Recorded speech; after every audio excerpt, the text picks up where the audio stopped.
Boa tarde, sejam bem-vindos à Casa da Portela para esta conferência sobre os caminhos de Santiago, naquela que é a primeira edição do ciclo de conferências Amarante e os Caminhos de Santiago. Para dar início aos trabalhos desta sessão, foi nosso convidado o Presidente da Câmara de Amarante, mas por motivos profissionais não pode estar presente nesta conferência porque se encontra numa reunião em Santarém. Em sua substituição, temos connosco a vereadora da Câmara Municipal de Amarante, a doutora Lucinda Fonseca. Boa tarde. Começo por cumprimentar os meus companheiros de painel, Sr. Professor Dr. Saúl Gomes, Sr. Dr. Luís Quintelas, Sr. Miguel Sampaio, Dr. Daniel Ribeiro e, em seu nome, todo o Centro Rainha Dona Mafalda. Cumprimento ainda o Sr. Francisco Matos e, na sua pessoa, a Associação Viver Canadelo.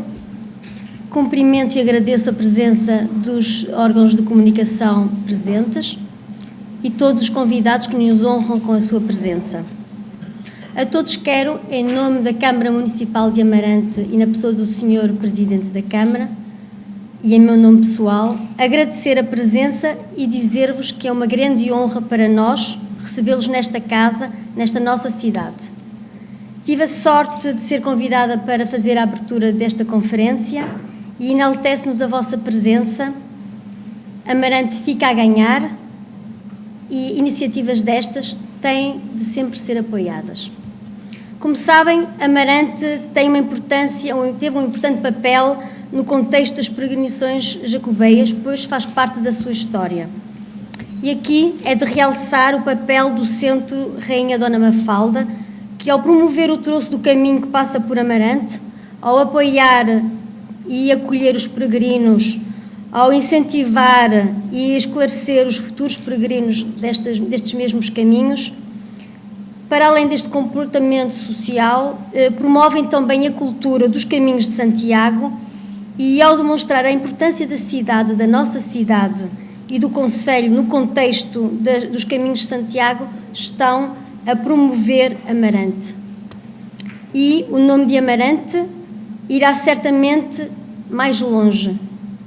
Esta iniciativa fará com que isso aconteça.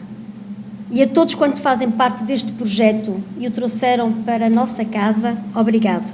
Bem-haja e que a conferência seja profícua para todos. E agora vou deixar falar quem sabe. Muito obrigada. Parabéns.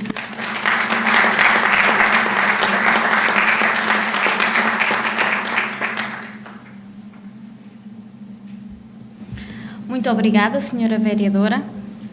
Passamos agora ao comissário da conferência, o coordenador do Centro Rainha Dona Mafalda, Dr. Daniel Ribeiro, que nos vai apresentar este gabinete de apoio aos peregrinos de Santiago. Natural da freguesia de São Gonçalo, o Dr. Daniel Ribeiro é mestre em História, especialização em Museologia e licenciado em História e Arqueologia. De alguns anos para cá tem vindo a desenvolver alguns estudos no âmbito da história local, sendo de destacar os trabalhos já realizados sobre o Mosteiro de Santa Clara, os muros apiários da Boadela e sobre o urbanismo medieval de Amarante. Boa tarde. Excelentíssima Senhora Vereadora, Doutora Lucinda Fonseca, em representação do Sr. Presidente da Câmara Municipal de Amarante, excelentíssimos oradores, excelentíssimos Senhores Presidentes de Junta, excelentíssimos peregrinos aqui presentes, excelentíssimos conterrâneos, caros amigos e caros colegas. Antes de mais, gostaria de agradecer à Câmara Municipal de Amarante por todo o apoio que nos deu para a realização deste evento. Sem a vossa ajuda, nada disto seria possível. Falar de Amarante e do caminho de Santiago, ou dos caminhos de Santiago em Amarante, não é assim tão estranho como possa parecer.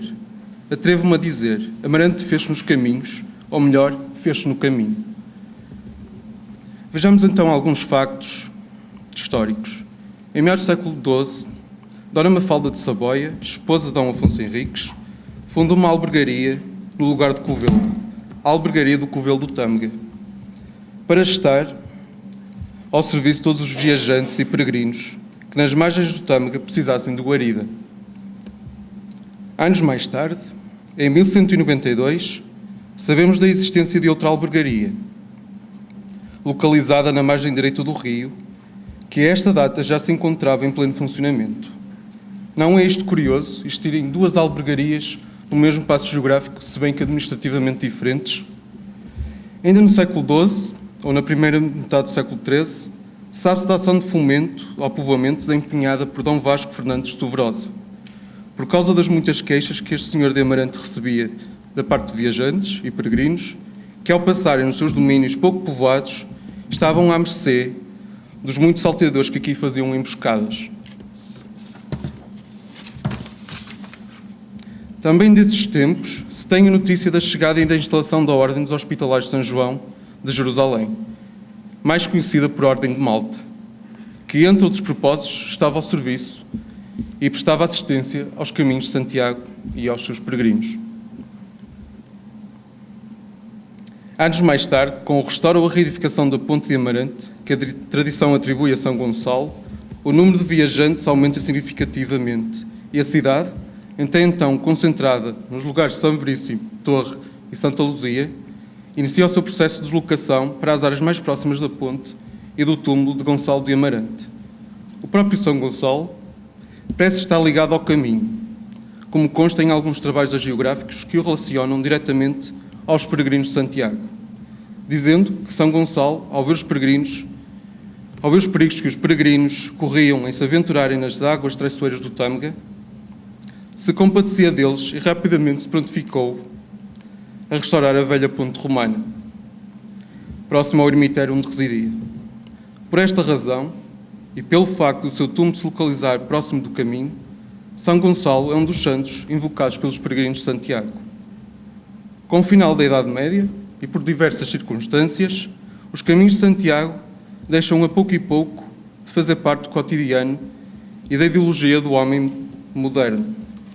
No entanto, Amarante continua a receber cada vez mais peregrinos, não só de Santiago, mas de São Gonçalo, cujo culto terá ganho novo impulso após o início das obras do convento dominicano e pouco tempo depois, com a sua beatificação.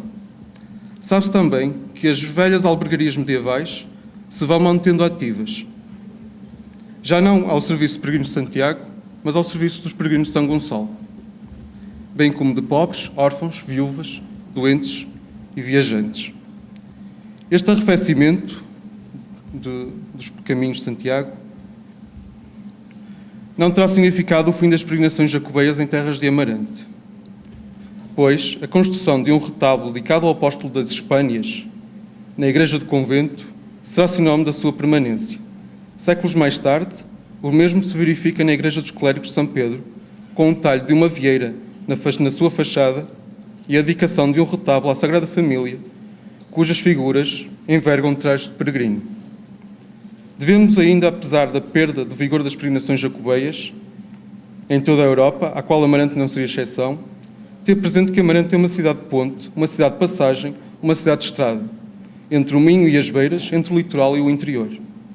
Logo, por isso, desde cedo germinou o espírito hospitaleiro das suas gentes, que se reflete nas muitas casas de pasto e de repouso que foram surgindo ao longo do século XIX e início do século XX, das quais algumas ainda hoje subsistem.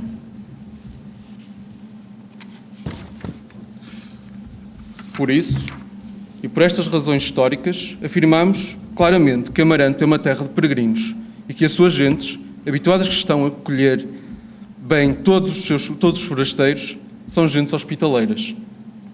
Se até aos anos 80 os caminhos de Santiago praticamente desaparecem do cotidiano de muitas comunidades portuguesas, a partir de então, com o vigor emanado da marcação do designado caminho francês, a realidade jacobeia volta, novamente, a fazer-se sentir em Portugal, estando inclusive, de ano para ano, a aumentar o número de peregrinos a iniciar o caminho em Portugal.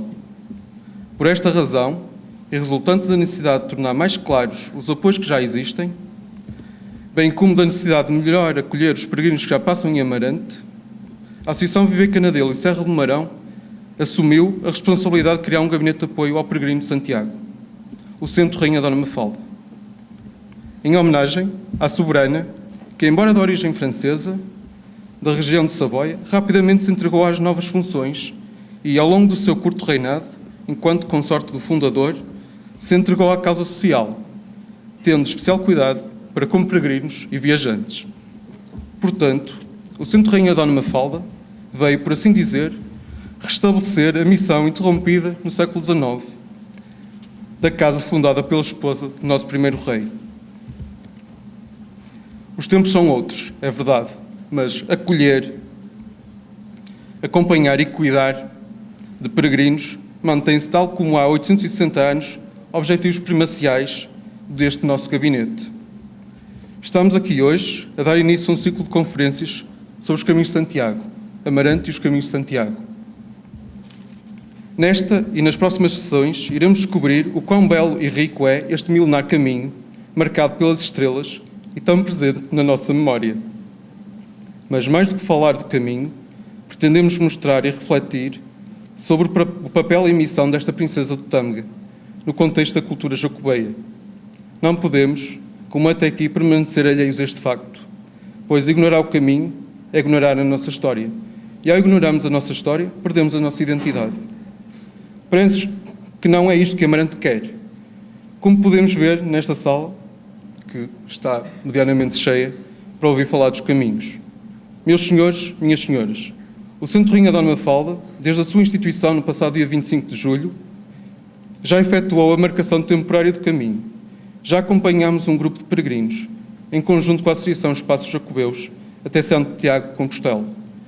Gostaria de referir que alguns desses peregrinos fizeram questão de estar cá hoje e marcar a sua presença com o seu testemunho.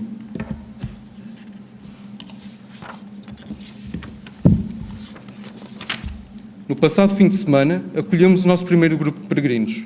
Neste momento, já não somos um simples gabinete local, mas já atingimos uma dimensão regional, pois a Associação Recreativa e Cultural de Juventude Sedielos, da Régua, quis integrar este gabinete e, em conjunto com a Associação Artesânia, queremos mais e melhor promover o caminho.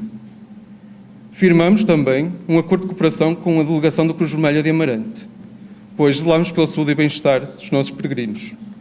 Estamos também a cooperar com as freguesias de Carneiro, a Boadela, Gondar, Madalena, Cepelos, São Gonçalo e Telões, para que o acolhimento dos peregrinos seja uma realidade mais presente no nosso dia-a-dia.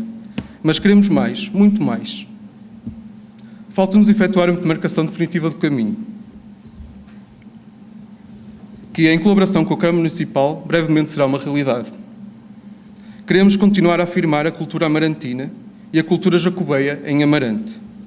Pretendemos trabalhar com os espaços de restauração e de hotelaria para a criação de um menu de peregrino ou de um preço para peregrinos. No próximo dia 2 de dezembro, iremos abrir o nosso gabinete ao público e prestaremos um atendimento personalizado a todos os que pretendam fazer-se ao caminho. Como veem, a missão é grande, mas sabemos que todos em conjunto iremos certamente afirmar Amarante nos caminhos de Santiago.